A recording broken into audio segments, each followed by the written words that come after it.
She spent her first love night with a cold, wealthy CEO to escape a contract marriage, only to find out he was the groom. She came to seduce a stranger and instead found herself face to face with the most powerful man in America, who somehow already knew her name. Have you watched your family sacrifice your future for survival? Hi viewers, kindly tell us where you're watching from and what time it is. Warm welcome to the family. Enjoy the story. At 2:03 a.m., Naomi Turner clutched her grandmother's rosary and stepped into the penthouse suite that would either save her or destroy her forever. 6 hours until she'd be forced to marry a man whose face she'd never seen, whose name appeared on contracts written in her mother's desperate handwriting. The stranger she planned to give herself to wasn't just any man. He was Alexander Pierce, the ice dragon of finance, and he was about to make her an offer that would shatter everything she thought she knew about escape. What would you risk to escape a life that wasn't yours to choose? Have you ever felt trapped by someone else's decisions? Have you watched your family sacrifice your future for survival? Tonight, we follow a woman who refuses to be sold, even if freedom costs her everything she saved for 23 years. But what happens when your escape route becomes another kind of trap? The elevator climbed 43 floors while Naomi's heart hammered against her ribs. Her black dress, borrowed from her co-worker's closet, felt like armor she'd never worn before. The hotel hallway stretched ahead like a golden tunnel, each step on plush carpet bringing her closer to a choice that would change everything. She'd grown up in Savannah's poorest neighborhood, where her mother cleaned houses for wealthy families who never bothered learning her name, where medical bills stacked higher than hope, and desperate mothers made deals with devils wearing expensive suits, where arranged marriages hid behind church donations and community loans, wrapped in pretty words about securing your daughter's future. Her mother's signature on those contracts had felt like a knife in her back. 23 years of protecting what she'd never given away, only to have it sold to the highest bidder. But tonight, she was taking control. The key card trembled in her fingers as she approached Suite 4312. Inside waited her salvation, a stranger willing to ruin her for the right price.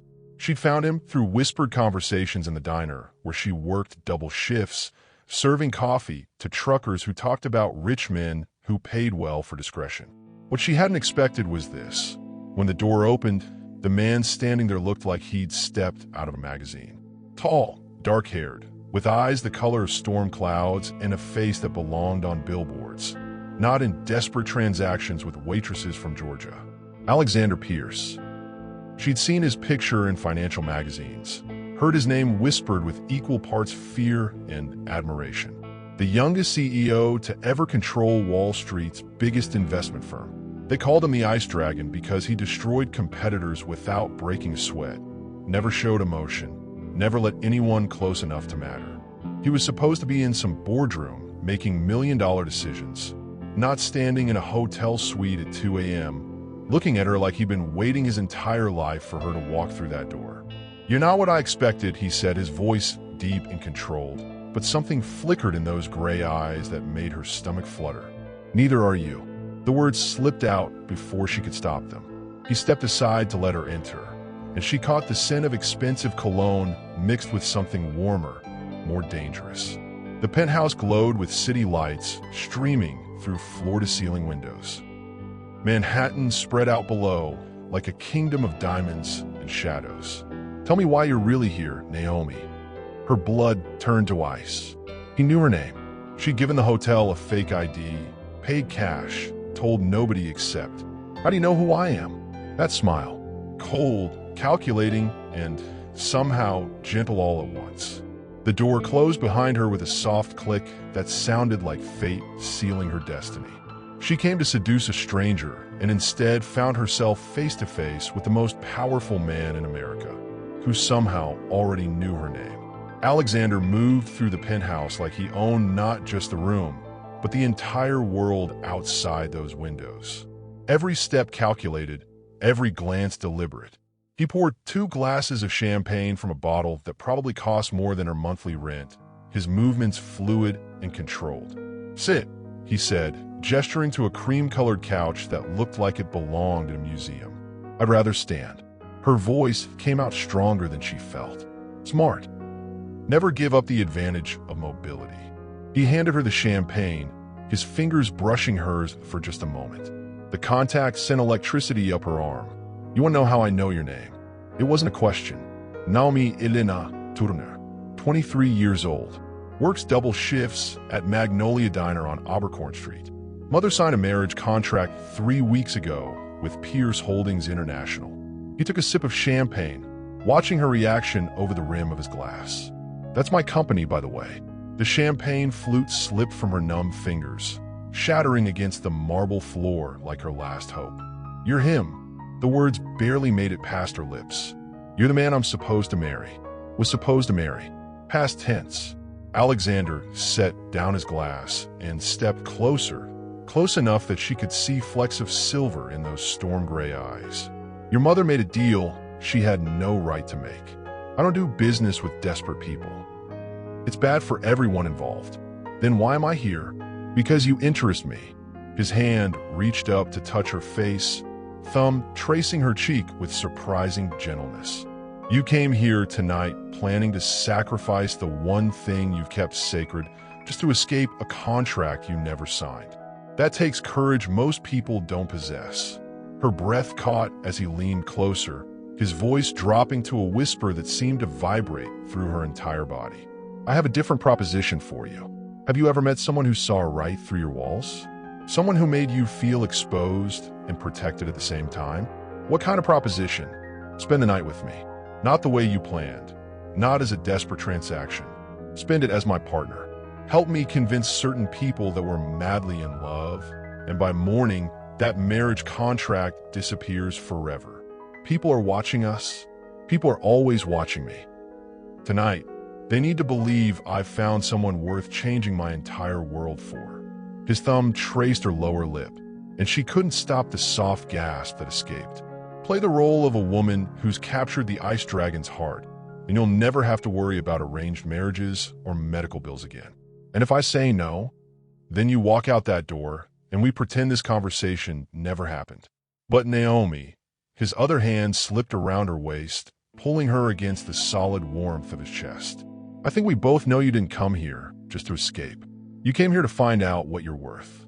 When he kissed her forehead like a promise and whispered, "Trust me until sunrise," she realized she'd already made her choice.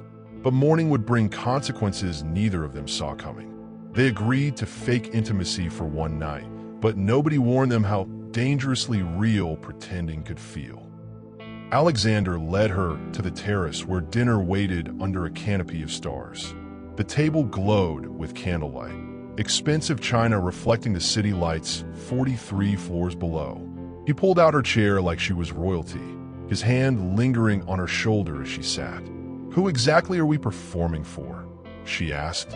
Accepting the wine, he poured into a crystal glass that caught the moonlight. "Business associates, competitors, people who've spent years trying to find my weakness."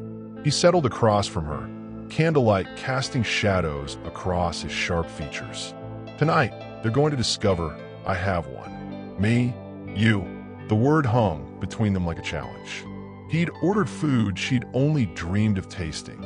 Lobster that melted on her tongue, wine that tasted like sunshine and promises. But she barely noticed the flavors because she couldn't stop watching him. The way he listened when she talked, like every word mattered.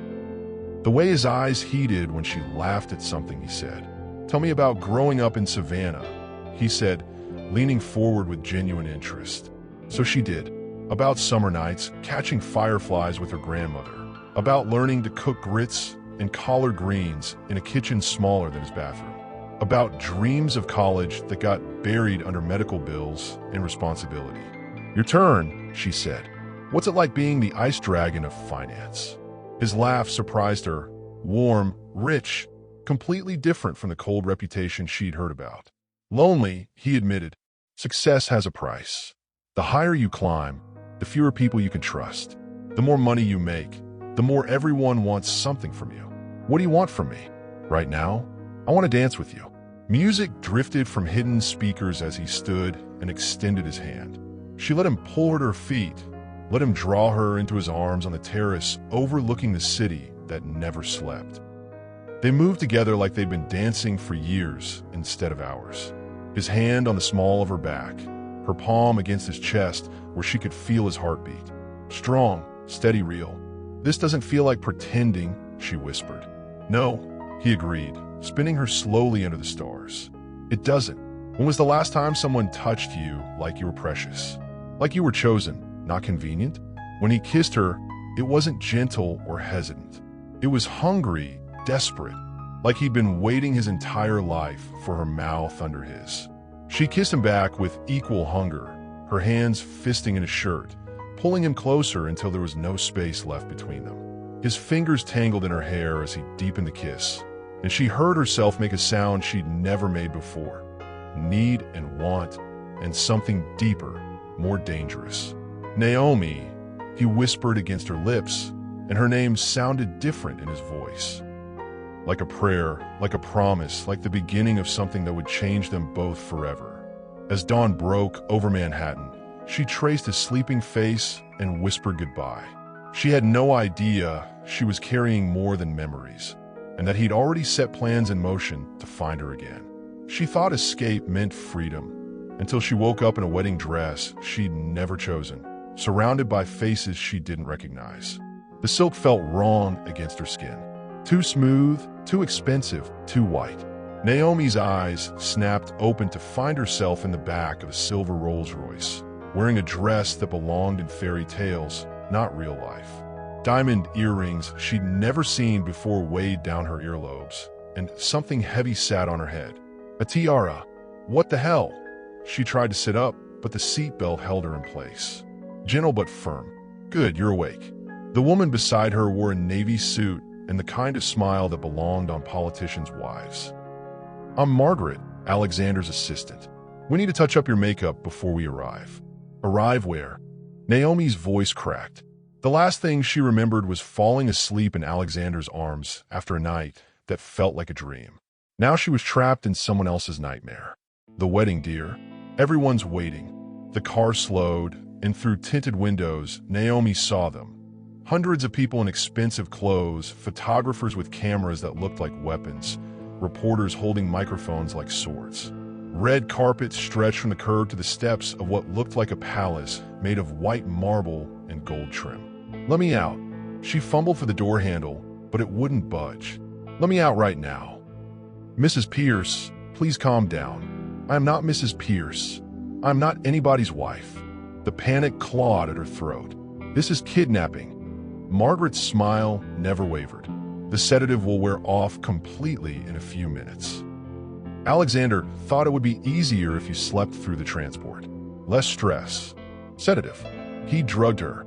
The man who'd held her like she was precious, who'd kissed her like she was his salvation, had drugged her and dressed her up like a doll. The car door opened, and flash bulbs exploded like lightning. Strong hands helped her out, security guards in matching tuxedos, their smiles practiced and empty. She tried to run, but the wedding dress trapped her legs, and the guard's grip was gentle but unbreakable. "Smile, Mrs. Pierce," shouted a reporter. "How does it feel to marry America's youngest billionaire?" "This isn't real," she whispered, but the cameras caught every word, every expression of shock and betrayal on her face. The crowd parted as they walked her up the red carpet toward the church doors. Inside, she could hear music, wedding music, the kind that played when brides walked toward their future husbands. And there he was. Alexander Pierce stood at the altar in a black tuxedo that fit him like it was painted on. He looked like every woman's dream of the perfect groom, handsome and powerful and completely in control. State senators sat in the front rows. She recognized a few faces from TV, celebrities, business moguls, people who could buy and sell entire cities. Have you ever trusted someone completely only to discover they'd been playing chess while you thought you were dancing? His eyes found hers across the sea of witnesses, and for just a moment, she saw something there. Regret? Guilt? Before she could run, he caught her hand and pressed something cold into her palm. A key. The key unlocked more than doors. It opened a family history that made her question everything she believed about her mother's desperation. The key was small, silver, old-fashioned. The kind that opened jewelry boxes or desk drawers, not prison cells. Naomi clutched it in her palm as the wedding march began, her mind racing faster than her heart. "Use it tonight," Alexander whispered as she reached the altar, his voice so low only she could hear. "Room 237. Everything you need to know is there." The ceremony passed like a fever dream. Words she didn't agree to, vows she didn't mean, rings that felt like shackles on her finger. She said, "I do," because hundreds of people expected it, because cameras were recording every moment, because sometimes survival meant playing along until you could find a way out. But when Alexander kissed her, soft, reverent, nothing like the passionate kisses they'd shared the night before, she tasted apology on his lips. The reception was torture. Congratulations from strangers, toasts to their beautiful love story, cake that turned to ash in her mouth. Alexander stayed close, his hand on her back, whispering apologies that nobody else could hear. "Trust me," he kept saying, "just until tonight. Then you'll understand." At midnight, she slipped away from the party and found room 237 in the hotel's east wing. The key turned easily in the lock, and she stepped into what looked like a private office. Dark wood, leather chairs, walls covered with photographs and documents. But these weren't business papers. They were pictures of her family. Her grandmother as a young woman, beautiful and proud in a nurse's uniform. Her grandfather in military dress, medals gleaming on his chest. And her father, not the deadbeat her mother always described, but a handsome man in army fatigues, standing beside someone who looked exactly like Alexander. Her hands shook as she pulled the photograph closer to the lamp. The resemblance was impossible to miss. Alexander's father, maybe? The same gray eyes, the same strong jawline, the same way of holding his shoulders like he carried the weight of the world. A thick folder sat on the desk, labeled Turner Family Classified. Inside, she found documents that made her sink into the leather chair, her legs suddenly too weak to support her. Birth certificates, death certificates, military records, bank accounts with numbers that made her eyes water. Her father hadn't been a deadbeat. He'd been a war hero, a decorated soldier who died in service to his country when she was 6 months old, leaving behind a fortune that should have made her family wealthy for generations. What would you do if you discovered your entire life story was a lie designed to protect you from something bigger, but the money had never reached them? According to the documents, it had been held in trust by Pierce Holdings International, managed by Alexander's father, then passed to Alexander when the old man died. Her mother's desperate poverty, the medical bills, the arranged marriage, all of it unnecessary. She was already rich. She'd always been rich. The photograph showed her father. Not the deadbeat her mother described, but a man in a soldier's uniform standing beside Alexander's father.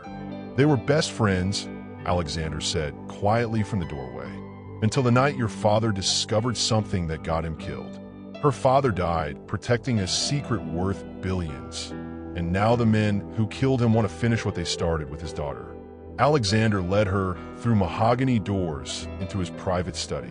Military photos covered every wall. Her breath caught. There he was, a young black soldier in dress uniform, standing beside a white man who looked exactly like Alexander, but older. "That's your father, Marcus Turner," Alexander said softly. "And that's my dad, General Pierce. Best friends since boot camp." Naomi's knees almost buckled. Her mother had lied about everything. The deadbeat who abandoned them was actually a decorated war hero. "Your father discovered something during his final mission in Afghanistan," Alexander continued, pulling out classified documents.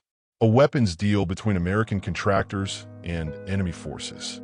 Billions in illegal arms sales." The room felt like it was spinning. Why didn't he expose them? He tried. The night before he was supposed to testify, his car went off that bridge in Savannah. No accident, Naomi. Murder. Security monitors suddenly flickered to life, showing dark figures moving through the estate grounds. Alexander's jaw tightened. "They're here. Have you ever learned something about your family that changed everything you believed about yourself? That made you realize your entire life story was built on lies meant to protect you? Naomi stared at her father's young face in the photograph. He looked proud, strong, fearless. Nothing like the coward her mother described.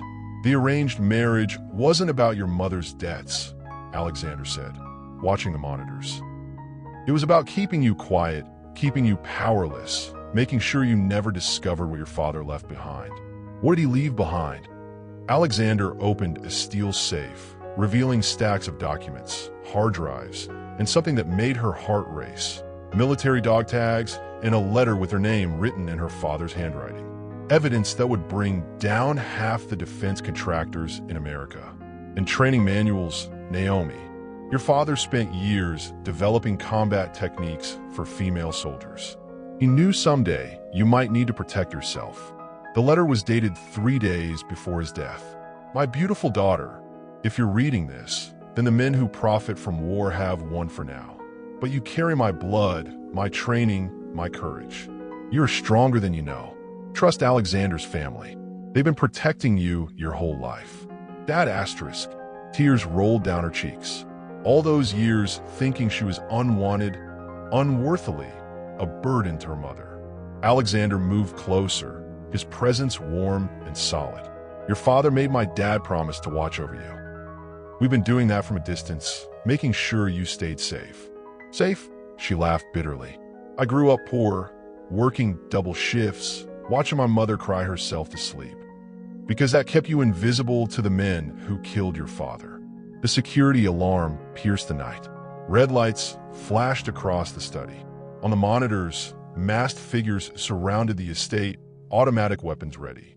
They found us, Alexander said, pulling her toward a hidden panel on the wall. But Naomi, there's something else. Your father left you more than money and evidence. The panel opened, revealing a room full of weapons and tactical gear. He left you weapons, and the skills to use them are already in your blood. Tell me in the comments, do you think Naomi is ready to become the warrior her father trained her to be, even from beyond the grave? She grew up thinking she was weak, dependent, disposable, until the night she discovered her father's training had been encoded in her DNA. The first masked man crashed through the study window just as Alexander shoved a tactical vest over Naomi's head. Glass exploded everywhere. Her body moved before her brain could catch up. Duck, roll, strike. Her fist connected with the attacker's throat. He dropped like a stone. What the hell? She gasped, staring at her own hands. Muscle memory, Alexander said, taking down another intruder. Your father started training you when you were 3 years old. Games, he called them. Your mother thought they were just daddy-daughter playtime. Another man appeared in the doorway. Without thinking, Naomi grabbed a letter opener from the desk and threw it. Perfect aim. It stuck in the wooden door frame, inches from his face. He stumbled backward. The adrenaline felt like electricity in her veins. Her body knew things her mind had forgotten. How to move, how to strike, how to survive.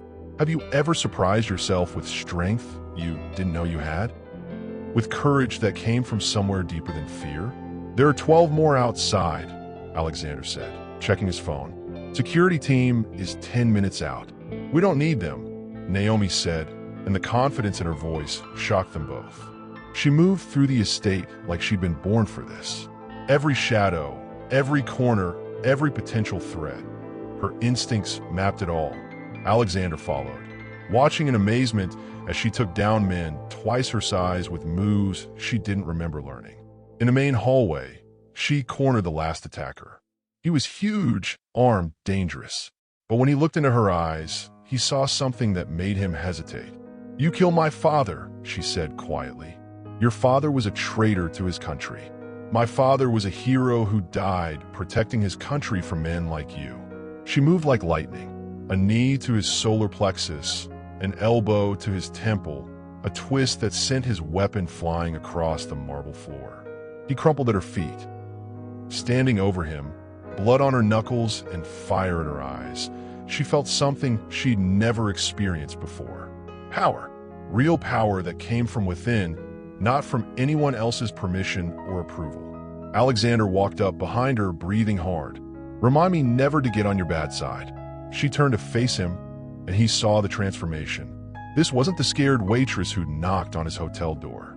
This was Marcus Turner's daughter, fully awakened. "Tell me everything," she demanded. "And I mean everything, because I'm done being protected from my own life." Her phone buzzed. A text from an unknown number. "Impressive display. Miss Turner. Your father will be proud. But this was just the beginning. If you want the full truth about why he died, come alone to the address I'm sending. You have 24 hours. Colonel James Morrison Asterisk." Do you think she should trust this mysterious colonel? Or is this another trap designed to destroy her? Some truths are buried so deep that digging them up changes the landscape of everything you thought you knew about love, loyalty, and legacy. The private jet lifted off from a secret airstrip outside Atlanta. Naomi stared out the window at Georgia, disappearing below, while Alexander spread classified documents across the mahogany table between them. "Colonel Morrison was your father's commanding officer," Alexander explained.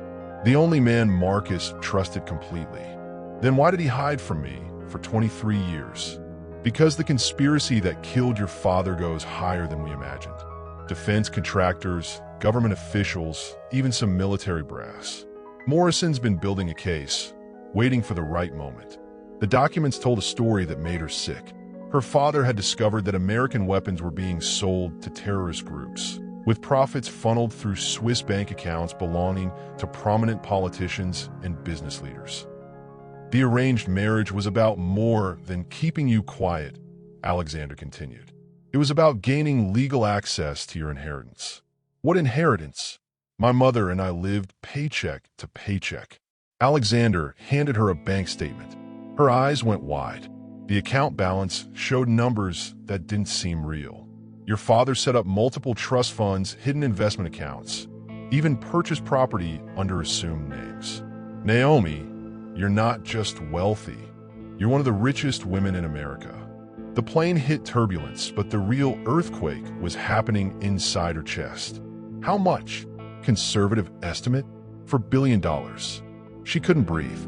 All those years scraping together rent money, working double shifts, watching her mother stress about medical bills, while sitting on a fortune that could have solved everything. Have you ever discovered that your biggest problem was actually the key to your biggest opportunity? That what you thought was your weakness was actually your greatest strength? The men who wanted to marry you weren't after a wife, Alexander said quietly. They were after the inheritance.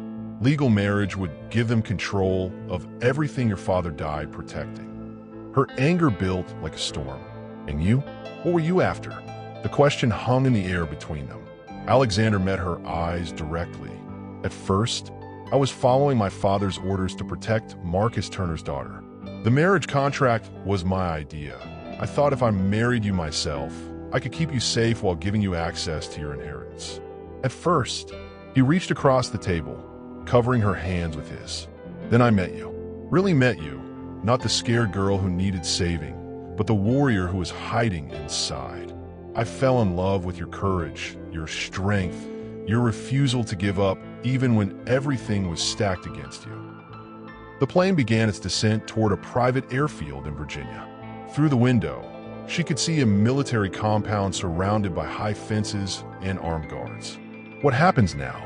Now you meet Colonel Morrison, and you decide whether you're ready to claim everything your father died for. The phone buzzed with another message from Morrison. Landing strip 7. Come unarmed, but not unprepared. What you learn today will either save your country or destroy it. Your father's legacy is in your hands now. Asterisk.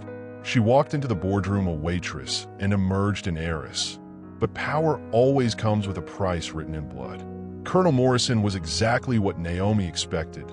Silver-haired, steel-eyed, with the kind of authority that made rooms go silent. But what she didn't expect was the conference table full of people waiting for her. "Miss Turner," Morrison said, standing as she entered. "May I introduce the board of directors of Turner Defense Technologies, her father's company, the one she never knew existed. Ladies and gentlemen," Morrison continued, "meet your new CEO." The room erupted, voices overlapping, questions flying, skepticism crackling through the air like electricity. These were serious people, former generals, defense contractors, technology experts, and they were all staring at her like she just claimed to be the Queen of England. She's 23 years old, no business experience. This is insanity. Morrison slammed his hand on the table. Silence fell like a hammer. Marcus Turner built this company into a $3 billion defense contractor specializing in next-generation military technology. When he died, controlling interest passed to his daughter. That's the law, gentlemen. And ladies, one man in an expensive suit leaned forward. Miss Turner, with all due respect, running a major defense contractor requires. Requires what? Naomi interrupted, her father's courage flowing through her voice. A college degree? Because my father was a high school dropout who built this empire from nothing. Business experience? Every day of my life has been about survival, strategy, and making impossible choices with limited resources. She stood, moving to the head of the table like she'd been born to command it. Leadership? Last night, I fought off 12 armed men who wanted to kill me for sitting in this chair. If I can survive assassins, I think I can handle a board meeting. The room was dead quiet now. Alexander, standing by the door, couldn't hide his pride. Turner Defense Technologies has been rudderless for 2 decades, she continued. Profits down, innovation stalled, military contracts going to competitors. You want experience? Here's my experience. I know what it feels like to have nothing and fight for everything. I know the value of $1 because I've earned every one I ever had. She pulled out the documents Alexander had shown her on the plane. I also know that some of you have been skimming profits and selling company secrets to the highest bidders. That ends today. The guilty parties shifted uncomfortably. Morrison smiled. The first order of business, Naomi announced, is a full audit of all financial records, personnel files, and government contracts. Anyone with something to hide has 72 hours to clean out their office. 3 board members stood and walked out. The rest remained, looking at her with newfound respect. After the meeting, she found herself alone with Alexander in the executive suite that was now hers. Floor-to-ceiling windows overlooked the Virginia countryside. How did that feel? He asked. Like coming home to a place I never knew I was missing. Do you think she's ready to handle the power that comes with $1 billion empire, or will it change her in ways she can't predict? Business and pleasure collided when the merger required a marriage. But nobody asked if their hearts were ready for the contract. The legal documents covered every surface of the executive suite. Naomi's head was spinning from 2 hours of lawyer speak. But one thing was crystal clear. Merging Turner Defense with Pierce Financial would create the most powerful military-industrial complex in American history. There's just one complication, the lead attorney said, adjusting his glasses nervously. Federal regulations require that controlling interests in defense contractors be held by American citizens with security clearances. Mr. Pierce's financial holdings are international, which creates a national security issue. What kind of issue? Alexander asked. The kind that requires a domestic partnership to maintain legal compliance. Naomi laughed. You're telling us we have to get married to complete a business merger? I'm telling you that marriage would solve several regulatory problems and create significant tax advantages. The combined value would exceed $12 billion. She looked at Alexander across the mahogany table. 3 days ago, she'd been a broke waitress. Now she was negotiating a $12 billion business deal with a man she was falling in love with, who might be falling in love with her, but who had also lied to her, manipulated her, and orchestrated the most complicated relationship in American business history. Have you ever been in a situation where you couldn't tell where business ended and personal feelings began? Where every decision affected both your heart and your future? What if we said no? She asked. Turner Defense remains independent, but faces immediate hostile takeover attempts from competitors. Pierce Financial loses access to lucrative government contracts. Both companies become vulnerable to the same people who killed your father. Alexander leaned back in his leather chair. And if we said yes, you become the most powerful couple in America. Untouchable financially, politically protected, with enough resources to expose and prosecute everyone involved in Marcus Turner's murder. The room fell silent, except for the tick of an antique clock on the mantel. "I need to ask you something," Naomi said to Alexander. "And I need the truth. Always. Are you proposing to me for business reasons or personal reasons?" He stood up, walked around the table, and knelt beside her chair. The lawyers pretended to study their documents. "Naomi Turner, I'm proposing to you because 3 days ago you walked into my life and changed everything I thought I knew about strength, courage, and what it means to find your equal. I'm proposing because when I watch you command a boardroom full of men twice your age, I fall in love all over again." He took her hands. "I'm also proposing because together we can build something bigger than either of us could create alone. Business and personal don't have to be separate when you find the right partner." She looked into his eyes, searching for deception, finding only honesty that took her breath away. "Ask me properly," she said. "Naomi Turner, will you marry me?" "Yes, but I'm keeping my name." The lawyers started applauding. Outside, thunder rumbled across Virginia, and she wondered if storms always came right before the best parts of life began. What do you think? Is this the beginning of a real partnership or the most complicated business deal in history?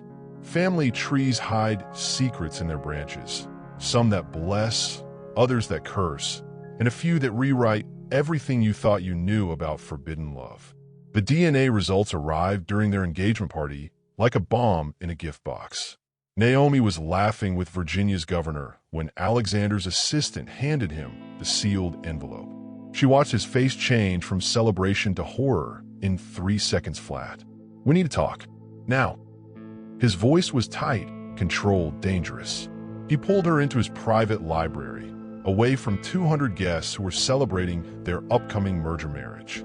The family portraits on the walls suddenly felt like they were watching, judging, keeping secrets that were about to destroy everything. "Read this." He handed her the DNA report with shaking hands. Her eyes scanned the technical language until she found the summary.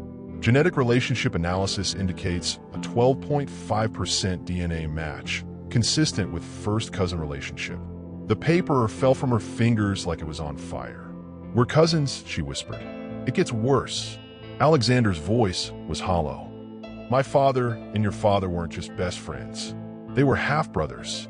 Same grandfather, different grandmothers. Your father never knew." The room spun. Everything they'd built, everything they felt, everything they'd planned. Suddenly it all felt wrong, forbidden, impossible. "The engagement party," she said weakly. 200 people downstairs celebrating our wedding. "Naomi, listen to me." "No." She backed toward the door. "This is why arranged marriages were supposed to happen. This is why families used to control who married whom. To prevent exactly this. Have you ever loved someone completely, only to discover that loving them might be the one thing society would never forgive? When your heart says yes, but the world says no, which voice do you believe?" Alexander moved closer, but she held up her hand to stop him. "The media will destroy us," she said. "Turner Defense, Pierce Financial, everything our fathers built, gone.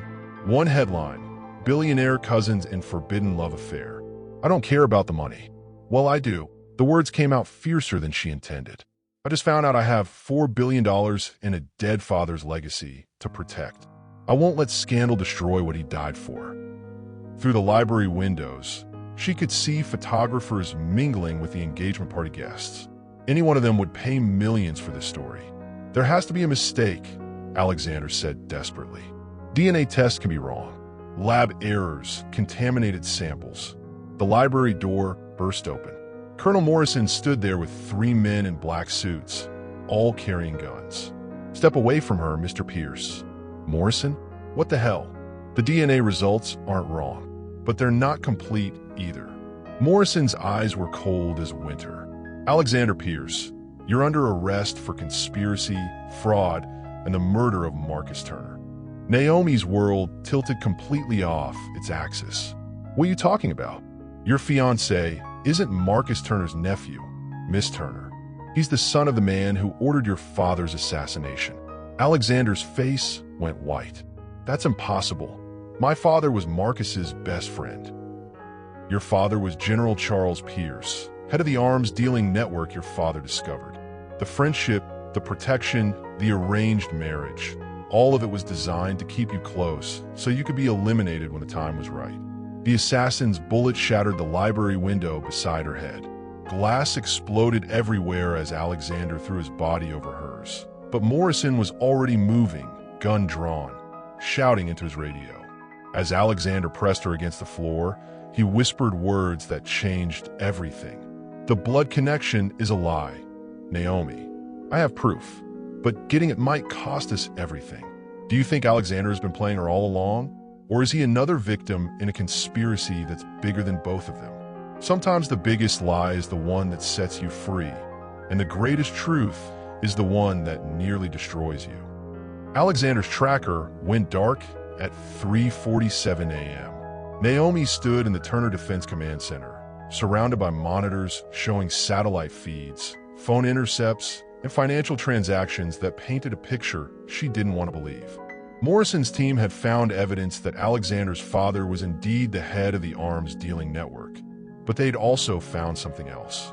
Look at these bank transfers, Morrison said, pointing to the main screen. Every payment to the assassins came from an account registered to Charles Pierce. But watch the timing. The timestamps showed the payments being made while General Pierce was in surgery recovering from a heart attack, unconscious and on life support. Someone used his accounts to frame him, Naomi realized. But who? That's what Alexander went to find out. Alone, against my direct orders. Her phone had been silent for 6 hours. No calls, no texts, no GPS signal. He'd vanished into the night, chasing proof that would either clear his father's name or confirm that the man she loved was the son of her father's killer. Have you ever been in a situation where every answer you needed could destroy you, but not knowing would destroy you faster? The command center doors burst open. Rebecca Morrison, the colonel's daughter and Turner Defense's head of security, rushed in with a tablet. We found him, warehouse district in Baltimore. But ma'am, you're not going to like what we're seeing. The drone footage showed Alexander tied to a chair in the center of a massive warehouse, surrounded by men with automatic weapons. But that wasn't the worst part. The worst part was the man standing over him, Colonel Morrison himself. What the hell? Naomi spun to face Morrison, but he was gone. The command center was empty except for her and Rebecca. Ma'am, my father's been playing both sides for 20 years, Rebecca said quietly. He didn't kill your father to stop the arms dealing. He killed your father to take over the operation. The truth hit her like cold water. Morrison had orchestrated everything. Her father's death, the arranged marriage, even bringing her and Alexander together. He'd been waiting 23 years for her to claim her inheritance, so he could take control of it through marriage or murder. Where are they? Baltimore. But ma'am, it's a trap. He wants you to come rescue Alexander. That's how this ends. Both of you dead, and Morrison inheriting everything as your father's trusted commanding officer. Naomi looked at the screens showing Alexander's location. 47 miles away, heavily guarded. Impossible. Give me a helicopter. Mom. Rebecca, your father killed my father, and he's about to kill the man I love. The only way this ends is if I end it. She grabbed tactical gear from the weapons locker, her father's training flooding back through her muscles. 23 years of preparation had led to this moment. The helicopter lifted off into the pre-dawn darkness. Through her headset, she could hear radio chatter between Morrison's men. They were expecting her. They were ready, but they'd never faced Marcus Turner's daughter at full strength. Her phone buzzed with a text from an unknown number. The evidence you need is in Warehouse 47, Section C. Your father hid the real proof before he died. Morrison doesn't know it exists. Use it wisely. A friend asterisk. The evidence was in her hands. Proof that their families had been played against each other for decades. But Alexander's tracker had gone dark 3 hours ago, and the men who wanted them dead were closing in from all sides. Can she save the man she loves and expose the conspiracy that destroyed both their families? Or is this exactly what Morrison has been planning all along? War ends when someone chooses love over vengeance. But first, you have to survive the battle that nearly destroys everything worth saving. The warehouse smelled like motor oil and death. Naomi moved through the shadows like her father had trained her, every sense alert, every muscle ready. She could hear Morrison's voice echoing from the center of the massive building. "Your girlfriend's coming to save you, Pierce. Too bad, she'll be walking into her own execution." Alexander's voice, weak but defiant. "She's smarter than you think. She won't come alone. She'll come alone because she loves you. Love makes people stupid." Naomi reached Section C and found her father's hidden cache. Documents, photographs, and audio recordings that prove Morrison had been selling weapons to terrorist groups for 2 decades. Her father had discovered the operation and hidden the evidence before confronting Morrison that final night. But more importantly, she found proof that Alexander's father had been trying to stop Morrison, not help him. Charles Pierce had died of a heart attack brought on by stress from discovering Morrison's betrayal. The bank account transfers were forged. Alexander was innocent. His family was innocent. They'd all been played. She keyed her radio. "Rebecca, are you in position?" "Affirmative. FBI is 2 minutes out. Don't wait for them. Morrison's about to kill Alexander." Naomi moved toward the center of the warehouse, using shipping containers as cover. Through gaps in the metal, she could see Alexander tied to a chair, blood on his face but his eyes still fierce. Morrison stood over him with a gun. "23 years I've waited for this moment," Morrison was saying. "Your father cost me billions when he started asking questions. Your girlfriend inherited evidence that could put me away for life. Tonight, both problems disappear." "You forgot one thing," Alexander said. "What's that?" "You never asked what Marcus Turner taught his daughter." Morrison laughed. "A scared little waitress? What could she possibly?" Naomi dropped from the rafters behind him. Her boot connected with his wrist, sending the gun flying. He spun toward her, reaching for a backup weapon, but she was already moving. The fight was brutal and quick. Morrison had military training, but Naomi had something more powerful, the desperate strength of a woman fighting for everything she loved. When it was over, Morrison was unconscious on the concrete floor, and FBI agents were swarming the warehouse. She cut Alexander's ropes with hands that shook from adrenaline. He pulled her against him like she was oxygen after drowning. "I thought I'd lost you," she sobbed against his chest. "Never," he promised, his voice rough with emotion. "I'll always find my way back to you." Have you ever fought for something so important that losing was an option? When everything you've built is on the line, what would you sacrifice to protect it? The DNA test results were wrong, deliberately falsified by Morrison to drive them apart. Alexander wasn't her cousin. They weren't related at all. Standing in the ruins of Morrison's 20-year conspiracy, she took his hand and made the proposal that would shock the business world. "Alexander Pierce, will you marry me? Not for business, not for appearances, not because some contract says we have to, but because I choose you. I choose us, every day for the rest of my life." He kissed her like the world was ending and beginning at the same time. "Forever," he whispered. "I choose forever." What does victory feel like when you've fought for more than money or power? When you fought for the right to love who you choose? The second time she walked down the aisle, every step was her choice, and every word was written by her heart. 6 months later, the garden wedding combined Southern charm with New York elegance. White roses from Georgia mixed with peonies from Alexander's family estate. The sunset cast everything in gold, and for the first time in her life, Naomi felt like she was exactly where she belonged.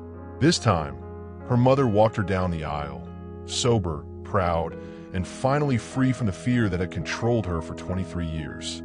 Morrison was serving 3 consecutive life sentences, and the arms dealing network had been completely destroyed. "You look beautiful, baby girl," her mother whispered as they reached the altar. "Your daddy would be so proud." Alexander waited for her in a black tuxedo, his eyes never leaving her face. No contracts, no business mergers, no family obligations. Just 2 people who had fought through hell to choose each other.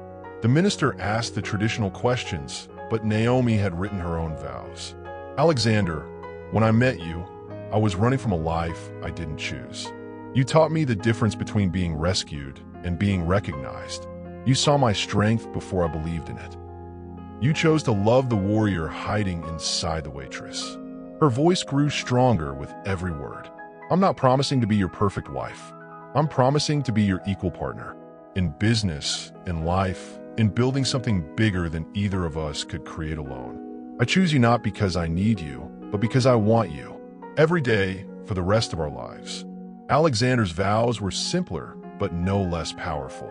Naomi, you walked into my life and changed everything I thought I knew about love, strength, and what it means to find your match.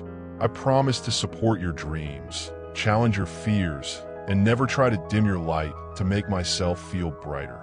He slipped a ring on her finger. Not the massive diamond from the arranged engagement, but a simple band made from metal taken from her father's military dog tags. I promise to be the man worthy of Marcus Turner's daughter and the partner equal to Turner Defense's CEO. I love you not for who I can make you, but for who you already are. When they kissed, 300 guests erupted in celebration, but all she could hear was his heartbeat matching hers. The reception lasted until dawn. Turner Defense employees danced with Pierce financial executives. Her old co-workers from a diner in Savannah shared tables with New York billionaires. Her mother laughed for the first time in decades. Have you ever been to a wedding that felt like the beginning of an empire instead of just a marriage? Where you could feel the couple building something that would outlast them both. The wedding night was everything the first night had pretended to be. Genuine, chosen, celebrated instead of desperate. In their suite overlooking the Hudson River, she traced his face in the moonlight. No more contracts, she said. No more arrangements. Just us. Just us, he agreed, pulling her closer. Building something that belongs completely to us. Outside, New York City sparkled like it was celebrating with them. Inside, they created their own world where love was the only law that mattered. This time, when she fell asleep in his arms, she knew she was home. What's the difference between settling for someone and choosing them? Between being given away and giving yourself completely? She began this story as someone else's chess piece. She's ending it as the queen of her own empire, carrying the next generation of a love story that rewrote all the rules. 2 years later, Naomi stood in their shared executive office, hand resting on her growing belly, watching Alexander negotiate a deal that would bring clean water to 12 African villages. Turner Defense had shifted from weapons manufacturing to humanitarian technology, water purification systems, medical equipment, disaster relief innovations. Your daddy's company is saving lives now instead of taking them, she whispered to the baby growing inside her. He would love that. The empire they'd built together was bigger than either of them had imagined. Pierce Turner Industries employed 40,000 people across 6 countries. But more importantly, they created a foundation that provided scholarships for kids from small southern towns. Kids like Naomi used to be. Mrs. Pierce Turner? Her assistant knocked on the office door. The young women from the mentorship program are here for their monthly meeting. 25 women filed into the conference room. College students, young professionals, small business owners who'd grown up in situations similar to Naomi's. Women who'd been told they weren't smart enough, weren't connected enough, weren't enough, period. Ladies, Naomi said, settling into her chair at the head of the table. Who wants to tell me about a risk you took this month? The stories poured out. A scholarship to medical school. A business loan approved. A toxic relationship ended. An abusive boss confronted. Small victories that felt like revolutions. Remember, Naomi said, you're never too broken to build an empire, never too lost to find your power, and never too late to choose love on your own terms. Alexander appeared in the doorway, back from his negotiations. He watched her with the same wonder that had never faded since that first night they chose each other. After the women left, he joined her at the floor-to-ceiling windows overlooking the city she now partly owned. How are you feeling? He asked, his hands covering hers on her belly. Powerful, grateful, ready. Ready for what? To raise a daughter who never doubts her worth, or a son who respects women's strength. He kissed her temple. What if we have both? Then we're in trouble, she laughed. 2 little Pierce Turners running around with your stubbornness and my inability to back down from fight. That evening, They returned to the Savannah house where Naomi had grown up. She bought back her childhood home and renovated it into a retreat center for women escaping domestic violence. Her mother ran the program now, channeling her own survival experience into helping others. In the garden where she used to dream about escape, Naomi and Alexander watched the sunset paint the sky in shades of hope. "Do you ever think about that first night?" he asked. "What would have happened if you hadn't knocked on my hotel room door?" "You mean if I'd stayed scared and accepted the arranged marriage?" "Yeah." She considered the question seriously. "Morrison would have eventually killed both of us and taken everything. Turner Defense would still be manufacturing weapons. Your father's name would still be tainted. And we'd never have learned that the strongest thing you can do is choose love when everyone expects you to choose safety." He kissed her belly where their child grew, then looked up at her with eyes full of forever. "Thank you," he whispered, "for choosing to trust me, for choosing us, for choosing to fight for what we built together." "Best decision I ever made," she replied, meaning every word. The baby kicked, strong and determined, and they both laughed. "I think someone agrees," Alexander said. As night fell over Georgia, Naomi Turner Pierce Turner held her husband's hand and felt the future moving inside her. Tomorrow would bring new challenges, new opportunities to choose courage over fear, partnership over dependence, love over safety. But tonight, she was exactly who she was meant to be, a woman who had rewritten her own story and was ready to help others do the same. So what would you choose if you could rewrite your story? If someone saw your worth before you believed in it yourself? If love offered you partnership instead of rescue? Remember, you're never too broken to build an empire, never too lost to find your power, and never too late to choose love on your own terms. If Naomi's journey from desperate waitress to powerful CEO inspired you, smash that like button. Subscribe for more stories where love doesn't rescue you. It recognizes the strength that was always there. Comment below. What choice would you make differently if you could start over?